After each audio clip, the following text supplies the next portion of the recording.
semakin perbankan itu menawarkan bunga yang semakin tinggi banget kayak tahun 98 waktu itu justru malah kita harus semakin waspada. Artinya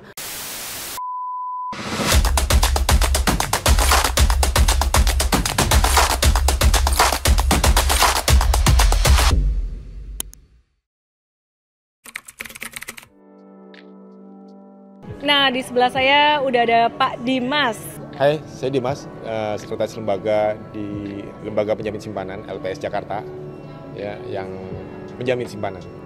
Histori terbentuknya LPS ini ternyata sangat menarik sekali, masih ada kaitannya dengan crash atau krisis 98 dan juga pastinya di 2008. Apa sih sebenarnya yang terjadi di 98 waktu itu?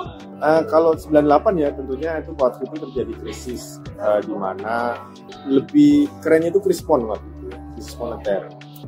Ya, kalau kita melihat kemarin waktu itu ya, itu bunga simpanan itu bisa sampai 55%. Wow. Kenapa itu kok bisa terjadi? Ya karena bank-bank pada saat itu butuh uang. Likuiditas mereka waktu itu sedang sangat-sangat kering. Kenapa ya kok mereka seperti itu ya? Pertama karena uang dolar harganya meningkat ya dengan rupiah ya. Yang tadinya cuma 1.000 sekian sampai 2.000, ini kan langsung menjadi 16.000, 15.000, 16.000 kan. Nah, waktu itu banyak juga hutang swasta kepada luar negeri itu dalam bentuk dolar, sehingga mereka butuh dolar kan. Kemudian yang kedua, banyak bank-bank itu tutup karena kondisi keuangannya nggak bagus dan waktu itu tidak ada penjaminan. Jadi banyak orang penabung, ketika dia nabung, banknya dicabut, mereka nggak dapat penggantian. Sehingga apa? Semua orang pada lari menuju ke bank untuk mengambil duitnya. Hanya satu penyebabnya utama, karena tidak adanya kepercayaan masyarakat terhadap sistem perbankan.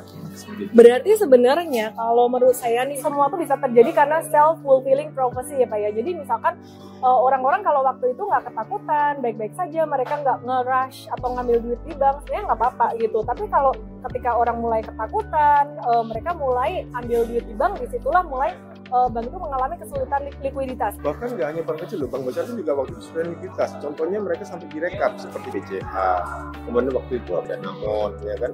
Kemudian juga ada Niaga, ya. Bank pemerintah pun juga direkap. Karena apa? Mereka benar-benar kesulitan likuiditas. Tahun 98 memang benar-benar kita hancur karena masyarakat tidak percaya sama bank. Padahal waktu itu ya 80% perekonomian itu ada di bank. Ketika bank hancur ya udah selesai suatu negara. Nah, makanya waktu itu pemerintah mengeluarkan penjaminan pemerintah. Cuman masalahnya penjaminan pemerintah waktu itu efeknya adalah anggaran karena dijamin oleh pemerintah. Nah, biayanya sangat besar. Makanya di tahun 2005 muncullah LPS. LPS itu dimodelin 4 triliun, sisanya dari premi perbankan. Jadi kayak perbankan itu iuran. Jadi seolah-olah perbankan itu membiayai keamanannya sendiri. Cuman melalui LPS. Nah, kemudian hal ini hampir saja terjadi di tahun 2008. Waktu itu terjadi krisis ya, subprime mortgage. Ya. Subprime mortgage itu kan walaupun efeknya sedikit ke Indonesia, tapi waktu itu efeknya ke finansial secara keseluruhan. IHSG turun drastis, kemudian dolar juga udah mulai naik lagi, kemudian likuiditas juga mulai mengering. Nah, waktu itu ada bank yang Senturi, itu dia juga mengalami kesulitan keuangan dan kemudian diberikan kepada LPS. Pada saat itu KSSK itu memutuskan bahwa bank itu adalah sistemik. Karena dia sistemik, dia berakibat ke bank-bank lain. Kalau dia ditutup, maka dia harus diselamatkan. LPS waktu itu 2008 dia menyelamatkan Senturi. LPS menyuntikkan modal kepada Senturi sehingga Senturi tetap beroperasi normal. Nah, ketika dia beroperasi normal, tentunya masyarakat atau nasabah ini percaya LPS itu bisa menyelamatkan bank. Nah, di sini kita tahu bahwa salah satu negara yang selamat dari krisis 2008 itu adalah Indonesia. Kalau nggak salah itu ada Cina, India, Indonesia salah satu. Itu kan luar biasa. Eropa aja kena, Amerika aja kena, seperti itu. Kenapa Pak? Apakah karena belanja atau konsumsi masyarakatnya cukup besar begitu? Ada beberapa aspek ya. Yang pertama tentunya kebijakan-kebijakan yang dikeluarkan oleh pemerintah itu sangat tepat untuk menangani krisis. Kemudian baik kebijakan fiskal, moneter maupun penjaminannya. Kemudian yang kedua tadi sempat disebutkan, Indonesia itu sangat kuat konsumsi domestiknya. 2020 lah yang terakhir ya, krisis COVID itu banyak loh negara-negara yang ekonominya hancur atau bahkan menuju ke kehancuran, tapi Indonesia selamat. Memang benar restoran banyak tutup gitu ya, toko-toko banyak tutup, tapi semuanya itu shifting aja. Dan yang bertahan pada saat 2020-2021 COVID itu adalah UMKM, karena semuanya masih bisa dipesan lewat online. Bukan orangnya yang jalan ke toko, tapi barangnya jalan dari toko ke konsumen. Saya sempat baca nih Pak ya, jadi ada syarat-syaratnya supaya tabungan kita tuh di cover atau dilindungi oleh LPS. Misalnya nih, tidak melebihi suku bunga yang LPS cover, yang saat ini pas video ini dibikin tuh 4,25%. Tapi teman-teman bisa cek lagi di websitenya LPS ya untuk berikutnya, karena pastinya naik turun terus. Dan apa aja sih sebenarnya yang publik perlu ketahui supaya mereka tuh kalau nabung di bank itu mereka merasa aman dan tahu benar mana yang dijamin LPS dan enggak. Dan sampai level batas berapa sih? Katanya tuh 2M. Tapi kalau misalkan punya di bank ini 2M, bank itu 2M, bank itu lagi 2M, misalkan tiba-tiba amit-amit nih, 3 bank ternyata collapse semua. Nah, itu dijamin atau enggak? Ya, pertama syarat penjaminan ya. Jadi sebenarnya semua nasabah bank itu dijamin sama LPS. Yang nggak dijamin itu adalah yang pertama, dia tidak tercatat. Yang kedua, dia melebihi tingkat bunga penjaminan. Setiap bulan LPS itu mengumumkan tingkat bunga penjaminan, apakah itu berubah, apakah itu tetap. Contoh tadi bilang 4,25 ya. Contohnya nih Miss Ellen punya uang 10 juta, kita dapat 4,25%. Berarti contohnya 400.000 ya. Nah ternyata ketika Miss Ellen keluar dari bank dikasih 100.000 cash nih, maka kita akan menghitung bunganya 500.000. 500.000 berarti di atas 4,25% dong. Maka itu menjadi tidak dijamin. Tapi beda lagi nih kalau Miss Ellen keluar dari bank nggak terima uang, tapi terimanya Pak barang, itu nggak masalah, nggak diperhitungkan. Tapi kalau uang diperhitungkan. Atau misalnya ekstrimnya, misalnya nabung 2 miliar, kemudian dapat motor pulangnya, ya udah nggak apa-apa, ambil aja. Ya. Betul. Tapi kalau dapat uang nih, tiba-tiba dapat uangnya 10 juta, nabung 2 miliar dikasih 10 juta, maka 10 juta itu nanti akan diperhitungkan sebagai bunga, gitu. Kalau di atas 4,25%, jadi nggak dijamin. Nah, jadi harus hati-hati. Yang ketiga, nggak berbuat fraud atau kejahatan di dunia perbankan atau yang merugikan bank. Kemudian kalau tadi dibilang, oh kalau saya punya 6 miliar gimana? Ya udah, taruh aja di 3 bank. Karena apa? Penjaminan itu maksimalnya adalah 2 miliar per nasabah per bank. Nah kalau misalnya ini kebetulan punya anak, ya punya suami, punya uang 6 miliar.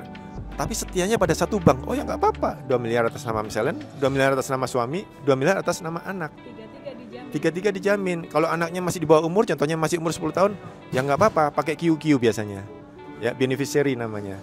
Jadi Miss Ellen QQ anaknya, ya kan. Penerima manfaat siapa? Anaknya. Walaupun Miss Ellen yang di nama depannya ya, gitu. Uang yang ada di RDN, rekening dana nasabah buat investor-investor saham, itu tuh dijamin atau enggak sih sama LPS? Dan kalau kita punya rekening kita atas nama sendiri dan atas nama QQ atau join ya, join or, join N, itu yang diutamakan untuk dijamin dulu ada nggak sih? Kita ngomongin RDN ya, yang dijamin LPS itu apa sih? Yang dijamin LPS itu adalah simpanan tabungan, giro, deposito, sertifikat deposito. Di luar itu tidak dijamin, nggak masuk lingkup penjaminan. Nah, kalau RDN-nya dalam bentuk simpanan, ya tentunya akan menjadi dijamin. LPS mengutamakan yang mana? Sebenarnya semua nasabah penyimpan itu derajatnya sama, ya, tidak ada yang didahulukan. Tapi kita akan melakukan verifikasi dan rekonsiliasi. Ya, rekonsiliasi dan verifikasi itu meriksa nih, ini yang tadi 3T ya. Nah 3T itu apakah nasabah itu masuk dalam 3T apa enggak gitu. Yang sudah selesai itu yang akan dikeluarkan dibayar duluan. Nah LPS kan punya waktu 90 hari kerja nih.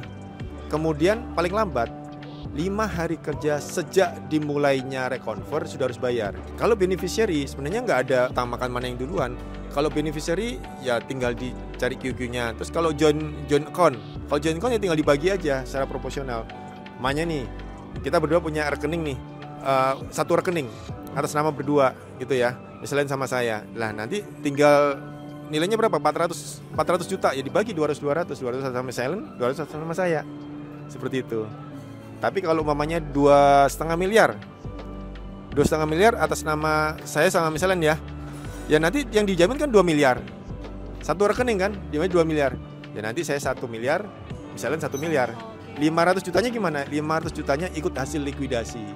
Kalau hasil likuidasinya masih dapat, kita dapat dari yang 500 kayak gitu. Jadi definisi 2 miliar itu bukan berarti akun yang di atas 2 miliar sama sekali tidak dijamin, tapi tetap dijamin 2 miliarnya. Selisihnya ikut dari likuidasi itu tadi. Kita kalau mau nabung di bank, mau taruh deposito atau mau berinvestasi lah, jangan cuman ngelihat bank yang kasih bunga tinggi-tinggi banget gitu. Tapi kita juga mesti melihat apakah ini tuh masih dalam tahap yang di cover oleh LPS atau enggak. Karena kan kita nggak tahu ya krisis itu terjadinya kapan. Nah jadi sebenarnya saya belajar dari apa yang tadi dibahas sama Pak Dimas gitu. Semakin perbankan itu menawarkan bunga yang semakin tinggi banget kayak tahun 98 waktu itu justru malah kita harus semakin waspada. Artinya bank tersebut sebenarnya membutuhkan likuiditas atau butuh duit. Pak Dimas, ada tips atau pesan-pesan nggak sih buat teman-teman yang mau nabung, yang mau investasi? Kalau saya sih tips buat teman-teman ya, yang pertama jangan takut nabung di bank. Insya Allah aman ya. Asalkan yang pertama naruh duitnya itu benar-benar ke bank, datang ke kantor bank ya. Jangan titip ke orang. Contohnya nih, Miss Ellen ngakunya pegawai bank, nitip uangnya ke bank, ternyata nggak disetorin sama Miss Ellen. Ya udahlah, berarti tidak tercatat. Nah, kemudian yang kedua bunga. Jadi kalau bunga, coba selalu periksa bunga penjaminan LPS ya.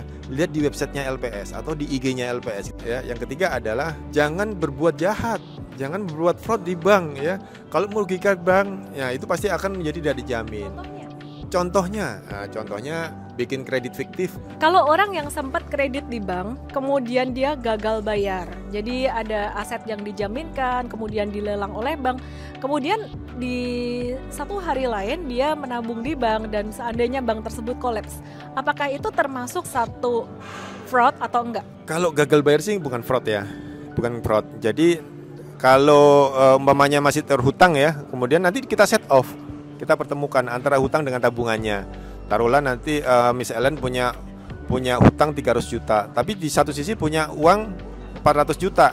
Ya udah kita set off aja. Nanti yang dibayarkan berapa ya 100 jutanya jika banknya kolaps. Kalau banyak yang terjadi saat ini nih ya, mungkin penipuan yang terjadi, PIN-nya diambil orang, kemudian uangnya diambil orang di bank, atau ininya semua penyebab yang bukan karena bank kolaps. Itu dijamin nggak? Ini beda lagi karena penipuan ya, penipuan atau pengambilan uang pada saat kita nabung itu ya di ATM biasanya berkurang tiba-tiba ya. Nah itu kan banknya masih beroperasional, banknya masih hidup. Ketika bank masih beroperasional, maka itu akan menjadi wilayah pengawasan OJK. Terus kalau uang hilang di bank, tanggung jawab siapa ya? Tanggung jawab banknya, bank yang tanggung jawab. Jadi protesnya kemana? Tanyanya ke banknya dulu. Kalau dari bank nggak dapat jawaban atau kurang memuaskan, baru ke OJK. Minta pertanyaan ke OJK atau minta penengah, misalnya OJK sebagai penengah. Tolong OJK dibantu, ini uang saya nggak dibayar. Nanti OJK pasti akan datang ke bank, nanti dilakukan penelitian kira-kira apa yang terjadi. Nasabahnya yang nipu atau banknya yang salah gitu, seperti itu. Jadi jangan dikit-dikit minta tuker LPS ya. Kalau banknya nggak kolaps, misalkan salah sendiri nih, PIN-nya dikasih ke teman, terus kemudian duitnya diambil teman atau gimana ya, salah sendiri. Jadi LPS bukan Sinterklas ya. Tetap berinvestasi, jangan takut untuk menabung di bank. Kenapa? Karena tabungan, deposito, giro di bank aman, dijamin oleh LPS. Moto LPS adalah aman, tenang, pasti. Mantap banget. Terima kasih Pak Dimas.